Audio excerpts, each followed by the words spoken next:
Welcome to the podcast by Bhandarkar Publications Sailor today, Captain Raman. The theme carrying the world trade, carrying the risks. Captain Raman Kapoor wears several hats with ease. As a mastermind of Fleet Management India Private Limited, an entrepreneur and a passionate advocate to the maritime profession, in recent times, he emerged as one of the most recognized international voices representing merchant mariners navigating heightened tension in and around the Straits of Hormuz, helping bring the realities of life at sea into public discourse. Through interactions with global media, combining practical seafaring experience with a broader understanding of business and hospitality through his venture, the Voyage Resort, Manali. Captain Kapoor offers a unique perspective on leadership, resilience, and the evolving challenges faced by the seafarers in an increasingly interconnected world. I would say he helped humanize the challenges faced by those who quietly keep global trade moving. Today, we are pleased to hear his insights on leadership, resilience, and the human side of modern seafaring. We are delighted to welcome you, Captain Raman Kapoor, for this special day of the Seafarer themed conversation. Over to you, Captain Mr. Ryan. Thank you, Captain Bhandarkar.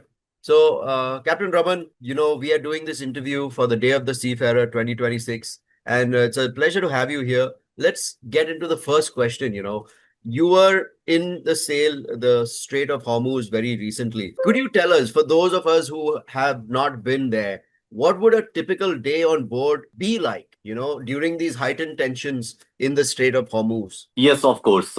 Ship operations never stop. So, and daily routine went on as planned.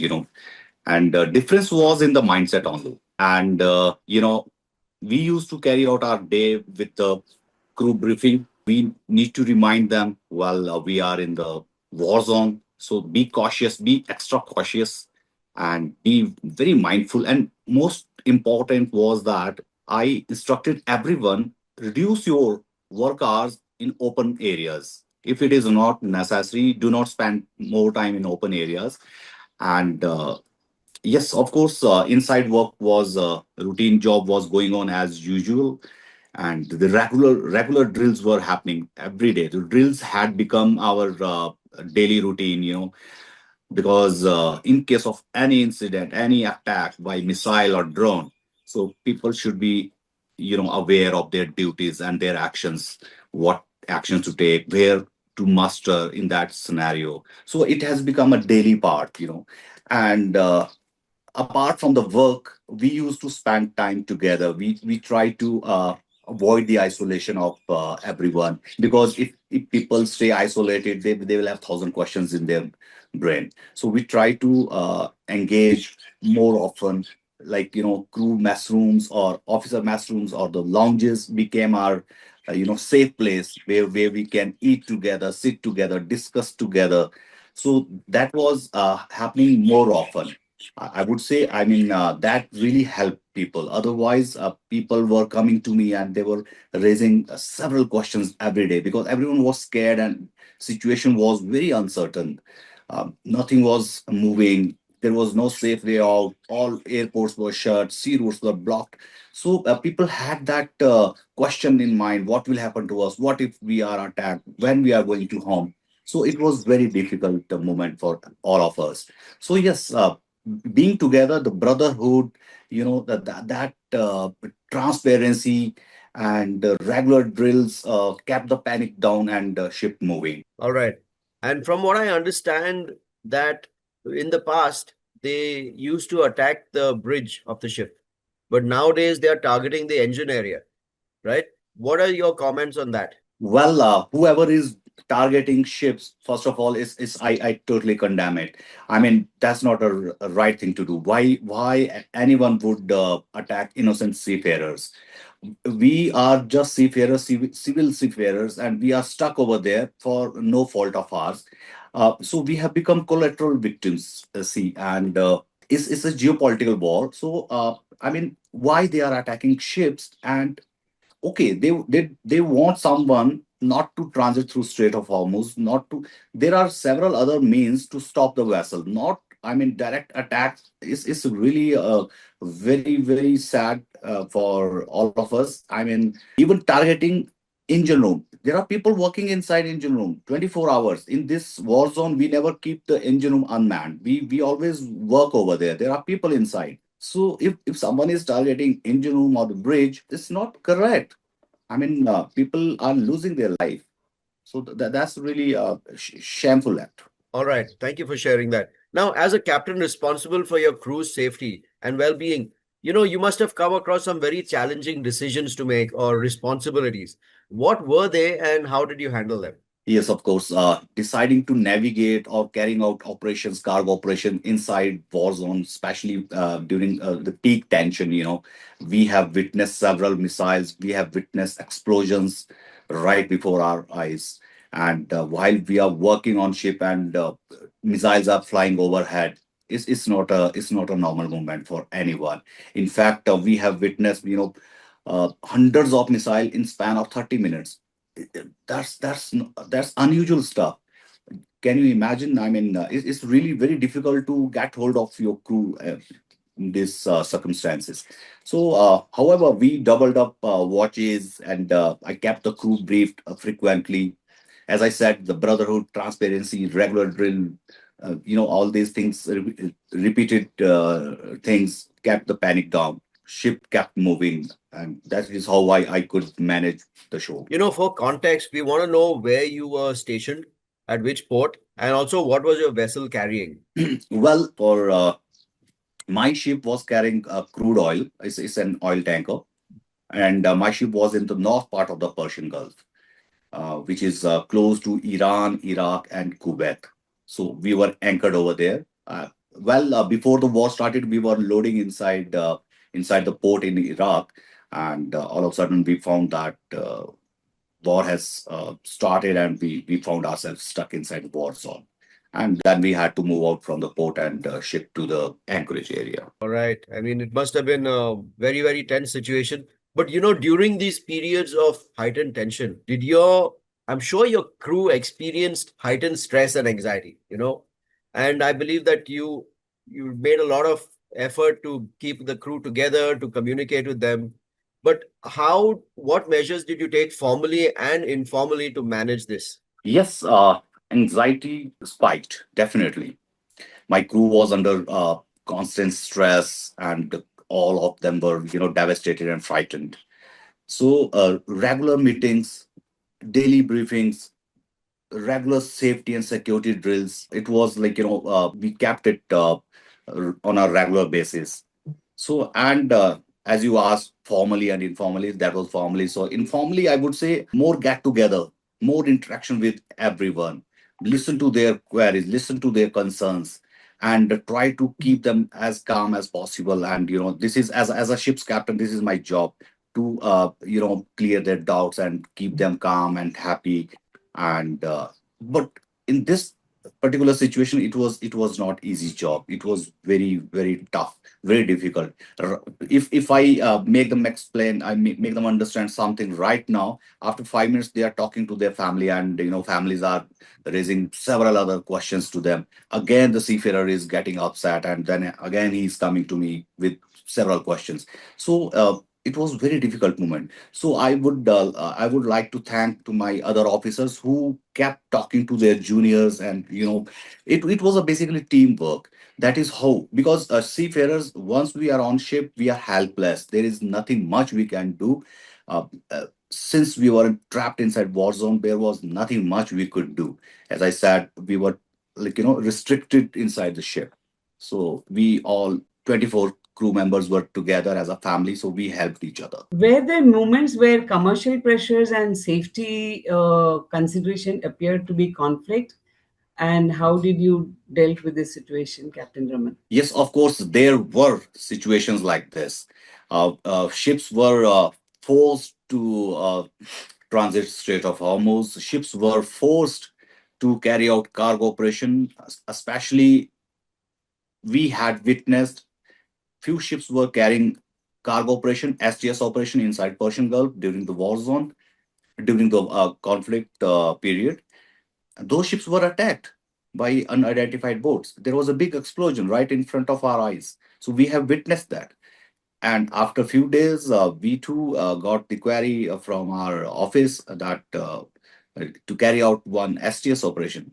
We were, we all were skeptical. We were like, no way, because we were under this impression that whoever is trying to transit or whoever is trying to carry out the cargo operation, especially if a ship is involved, ship has any involvement, tiny involvement with a US or other allies, that ship would definitely get attacked.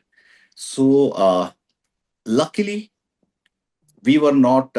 My ship had no connection with US or their allies, so that way we were safe. And plus, it took various days, various discussions with office, with among our crew, because many of them were straight away, no way, no means no, we are not going to carry out this cargo operation because it will put definitely everyone on risk.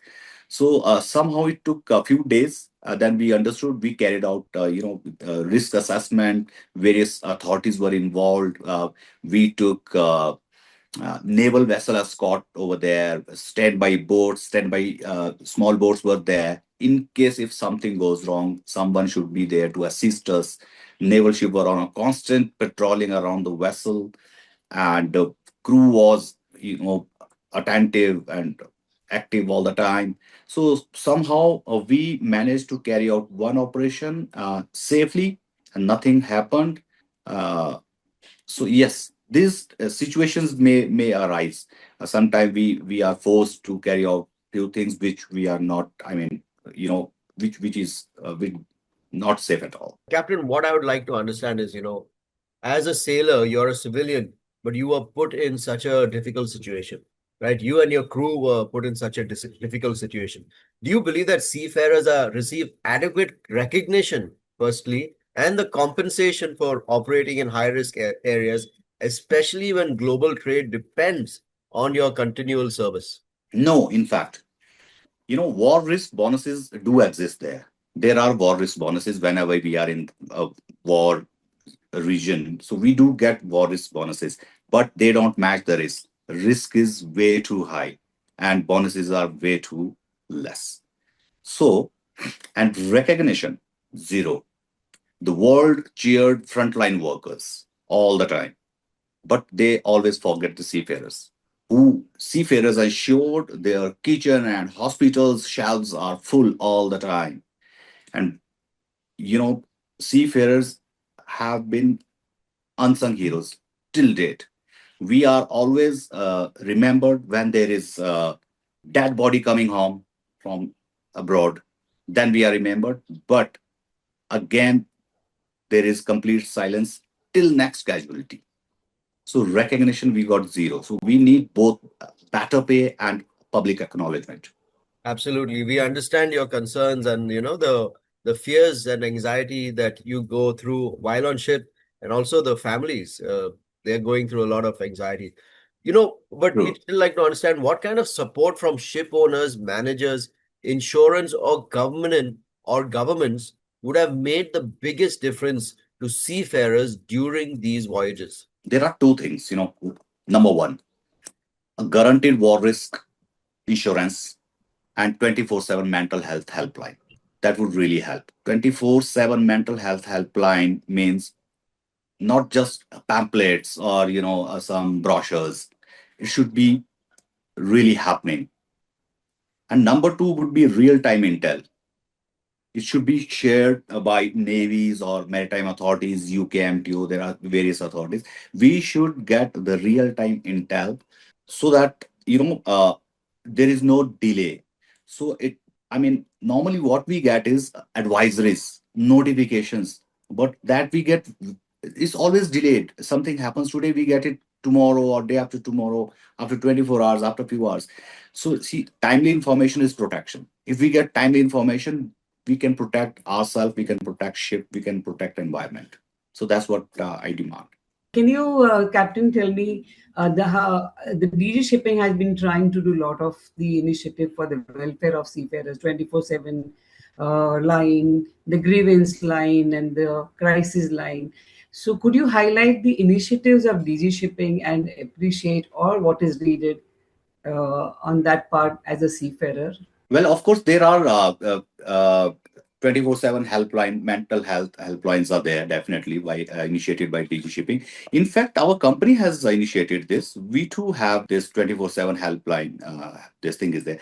But what I meant to say is it should be this should be initiated by all companies, because I have seen during this recent this thing inside Strait of Hormuz, there are several seafarers who were, who were not getting proper food, not repatriation. I mean, I could see their faces, I could hear them out. They were not, they were just, thrown out at sea and do whatever you want to do. Their voices were not heard. I hope if they would have this 24/7 mental health helplines, they would have used it and they would have got the benefit of it. So that's what my request to authorities. It should be mandatory. Mandatory, yes. Absolutely. Well, on the occasion of Day of Seafarer 2026, what message would you like to share with seafarers around the world who continue to keep global trade moving despite the challenges they face? Yes. To the 1.8 million seafarers, fellow seafarers, who crossed war zones, storms, and months away from their family. So I would like to say that the world runs on what we carry. No fuel, no food, no medicines, or no other essential items arise without our courage. We keep the world economy afloat. So please stay strong out there, stay focused, and do what you are best at. That is, yes, to run a vessel. So you are not just professionals, we are the lifelines of nations. Thank you, Captain Raman. I'm sure that these words will definitely encourage all of the seafarers out there and warm their hearts. Now we're going to go into a rapid fire round. All right. I'm Okay. going to ask you a quick series of questions, and I want you to give the first thought that comes to your mind as soon as Sure. you. All right. We're going to keep the answers short. Captain, you have handled storms, high risk transit, inspections, and even international media rather gracefully. Now, let us start alter course, a few minutes, and sail to the lighter sea. Let's see how you handle the most underrated quality in a seafarer. Patience. One thing every policymaker should understand about the life at sea. Isolation is the default, not the exception. One word that describes your crew during the stay of Hormuz transit. Steadfast. Safety culture today, improving, stagnant, and needs urgent attention. What would you say? Well, I would say it's improving, but unevenly. The greatest risk to seafarers today: security, fatigue, mental wellness, or uncertainty. Always mental health. One welfare benefit every seafarer deserves, regardless of rank. Free mental health support. What keeps seafarer going during the toughest voyage? Family back home. Complete this sentence. The world would stop without. Seafarers. One lesson from the sea that applies to life ashore. Respect the weather. You don't control it, you adapt to it. Hero, professional, or essential worker. Which best describes a seafarer? Essential worker. One message to the shipping company in a single sentence. Ship don't run on fuel alone, they run on people. Day of the Seafarer. They did. Thank you very All right. much, everyone. Really Thank you, appreciate Ryan. it. Thank you very much.